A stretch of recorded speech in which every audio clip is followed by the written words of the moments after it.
ബോളിവുഡ് താരസുന്ദരി ശില്പ ഷെട്ടിയുടെ ഉടമസ്ഥതയിലുള്ള ഹോട്ടൽ ശൃംഖലയാണ് ബാസ്റ്റിൻ റെസ്റ്റോറന്റ്. ബാസ്റ്റിൻ അടച്ചുപൂട്ടുകയാണെന്ന് ശില്പ ഷെട്ടിയും കുടുംബവും പ്രഖ്യാപിച്ചു. ബോളിവുഡ് നടി ശില്പ ഷെട്ടി സിനിമ, ടെലിവിഷൻ ലോകത്ത് മാത്രമല്ല ബിസിനസ് മേഖലയിലും സജീവമാണ്. ശില്പ ഷെട്ടിയുടെ ഉടമസ്ഥതയിലുള്ള ഹോട്ടൽ ശൃംഖലയാണ് ബാസ്റ്റിൻ റെസ്റ്റോറന്റ്. മുംബൈ ഉൾപ്പെടെയുള്ള നഗരങ്ങളിലുള്ള ഈ ഹോട്ടലുകൾ സെലിബ്രിറ്റികളുടെയും വ്യവസായികളുടെയും പ്രിയപ്പെട്ട ഇടമാണ്. ശില്പയും രാജും അടുത്തിടെ 60 കോടി രൂപയുടെ തട്ടിപ്പ് നടത്തിയതായി ആരോപിക്കപ്പെട്ടിരുന്നു. മുംബൈയിലെ ഒരു ബിസിനസ്സുകാരനിൽ നിന്നാണ് പണം വഞ്ചിച്ചത്. ഇതിന് പിന്നാലെയാണ് ബോളിവുഡ് നടി ശില്പ ഷെട്ടി തങ്ങളുടെ മുംബൈയിലെ ആഡംബര റെസ്റ്റോറന്റ് അടച്ചുപൂട്ടുമെന്ന് പ്രഖ്യാപിച്ചത്. അതെ, നിങ്ങൾ കേൾക്കുന്നത് ശരിയാണ്. വ്യാഴാഴ്ച ഈ റെസ്റ്റോറന്റ് അവസാനമായി അതിഥികളെ സ്വാഗതം ചെയ്യും. അതിനുശേഷം അടച്ചുപൂട്ടും. ബാസ്റ്റിൻ ബാന്ദ്രയോട് നമ്മൾ വിട പറയുമ്പോൾ ഒരു യുഗമാണ് അവസാനിക്കുന്നത്. ഒരിക്കലും മറക്കാനാവാത്ത എണ്ണമറ്റ ഓർമ്മകൾ ഇതുമായി ബന്ധപ്പെട്ടിരിക്കുന്നു എന്നാണ് ശില്പ സമൂഹ മാധ്യമത്തിൽ കുറിച്ചത്.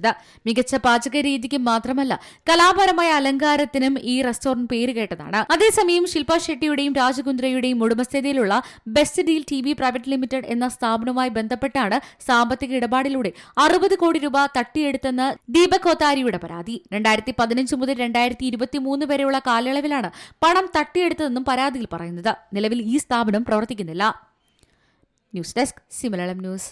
ഏറ്റവും പുതിയ വാർത്തകളും വിശേഷങ്ങളും വിരൽത്തുമ്പിലറിയാൻ സി മലയാളം ന്യൂസ് എല്ലാ ഡിജിറ്റൽ പ്ലാറ്റ്ഫോമുകളിലും ലഭ്യം.